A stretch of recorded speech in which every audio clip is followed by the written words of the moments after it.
Are you trying to overcome your phone addiction but don't know how? In this video, I'll share 7 strategies that have personally helped me keep my smartphone addiction under control. This way, you can take your productivity to a new level, maintain a genuine connection with the people you love, and finally clear the fog in your mind. And now, without further ado, welcome to Shribe. How often do you look at your smartphone without really knowing why? Whether it's during a lecture, waiting for the bus, or dining with friends, it seems we can hardly do without it. Just checking the phone quickly, and suddenly we're deep in the Instagram spiral or lost in an endless stream of TikTok videos. Why do we do this? Behind the scenes, developers know exactly what they're doing. They design apps and social media not only to capture our attention temporarily, but to keep us engaged for the long term. Endless feeds and push notifications that keep bringing us back are no coincidence. They are part of a clever strategy to keep us in their apps as long as possible and make money. On a neurobiological level, this can also be explained. Dopamine plays a key role. This neurotransmitter is released when we receive positive feedback, whether it's a new message, a like, or another notification. And that's exactly what keeps us glued to the screen. Imagine your own feel-good dealer rewarding you with a sense of happiness. These little reward kicks are like candy for your brain, constantly luring you back to the screen. The phenomenon of instant gratification, a craving for immediate rewards, is another reason why it's hard to put the smartphone down. Especially in moments of boredom, we automatically reach for the phone. It appears to be the easiest solution to fill that void. However, the instant gratification that smartphones provide can quickly become a habit that is hard to break. Another psychological driver for constant phone use is FOMO. Do you know that feeling? This nagging fear that you might miss out on something if you're not constantly checking your phone? That's the fear of missing out.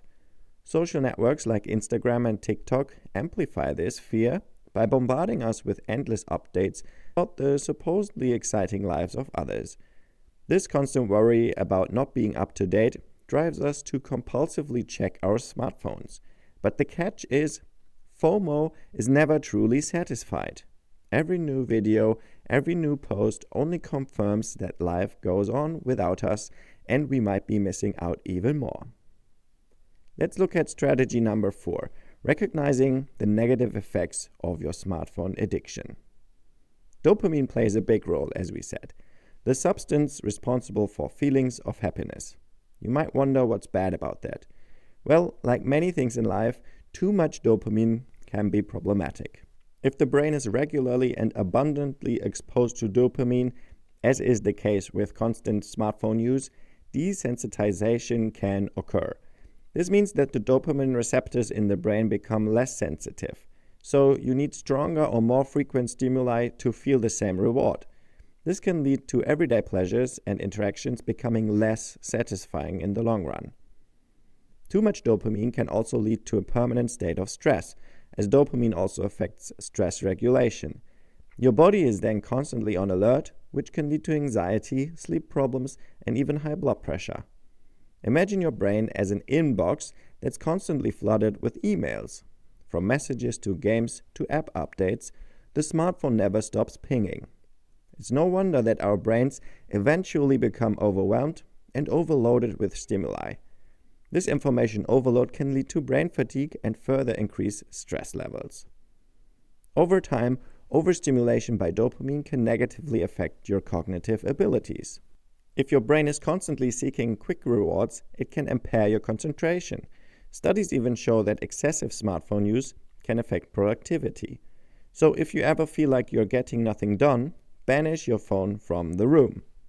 An excess of dopamine can also make you more impulsive and make it harder to control your emotions. This can lead to friction in everyday life and negatively affect your relationships.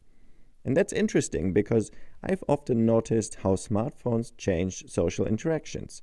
For example, when I meet friends and my phone is on the table, I'm much less attentive. It's a completely different conversation when I leave my smartphone in another room. Although smartphones should theoretically bring us closer together, they often lead to physical and emotional distance between us and our fellow human beings. Strategy 3. Set a clear goal to combat your smartphone addiction. Sure, you could try to completely abstain from digital devices, but realistically that would be quite limiting. Because of course, smartphones also have their good sides. They not only keep us connected with friends and family, but are also real lifesavers in your studies or at work. Thanks to emails, calendars, and floods of apps, our lives remain organized and we stay informed. It's not about banning all devices, but about making conscious decisions about their use. Who's in control? Is it your phone? Or are you using it as a tool that enriches your life? Ask yourself, what are your values? What do you want to achieve? Does using app XY align with these goals? Or is it merely a distraction? By asking you such questions, you can ensure that your technology use supports your goals rather than hindering them. Strategy 4. Discover healthier sources of dopamine. While smartphones often only provide short moments of happiness, which can have negative effects, there are alternatives that release dopamine more slowly and sustainably, and these are usually much more fulfilling. Here are some suggestions for how you can increase your well-being in the long term and fight smartphone addiction. Setting goals is more than just a good intention, because each small success releases dopamine, significantly boosting your confidence. Whether you're rocking your next term paper, achieving a goal in sports, or just meditating more regularly, each step towards your goal brings you more inner satisfaction. Spending time with friends.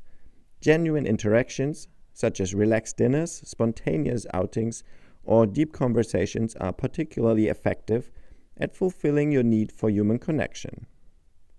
Also, learning a new skill challenges your brain and expands your perspective, whether you're learning a new language, a musical instrument, or knitting. The success of your learning process also releases dopamine. This is a meaningful alternative to the often empty entertainment that constant scrolling on the smartphone offers. Strategy 5.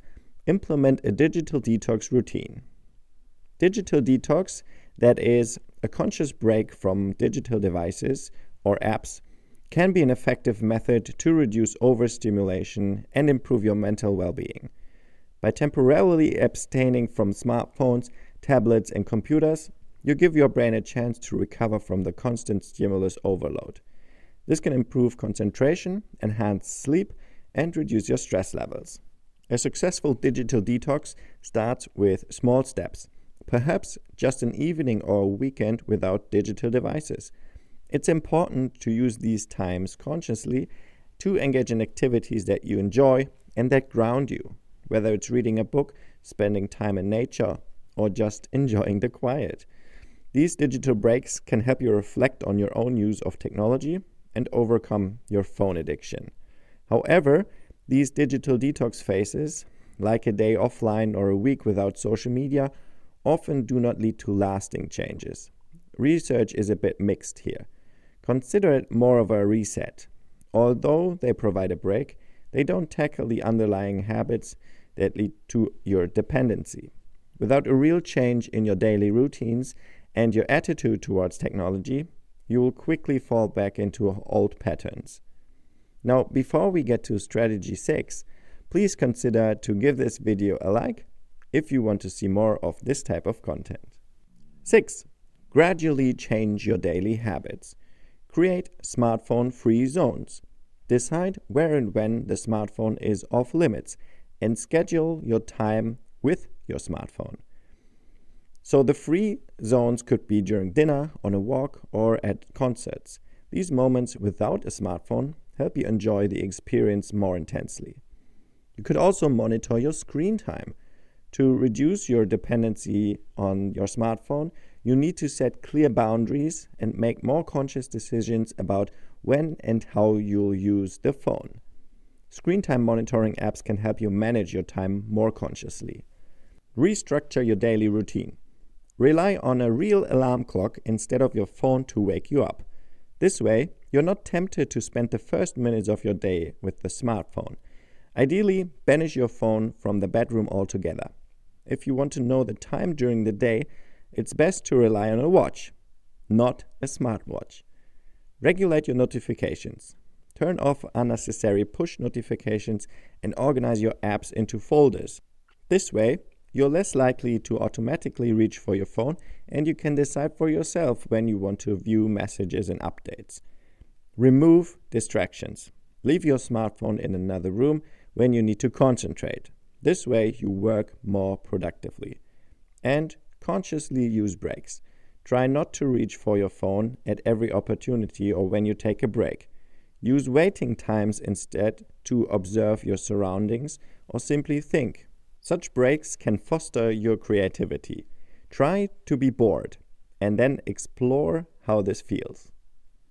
7. Adopt a critical perspective on phone use. Let's be honest, it's high time to rethink your relationship with your phone.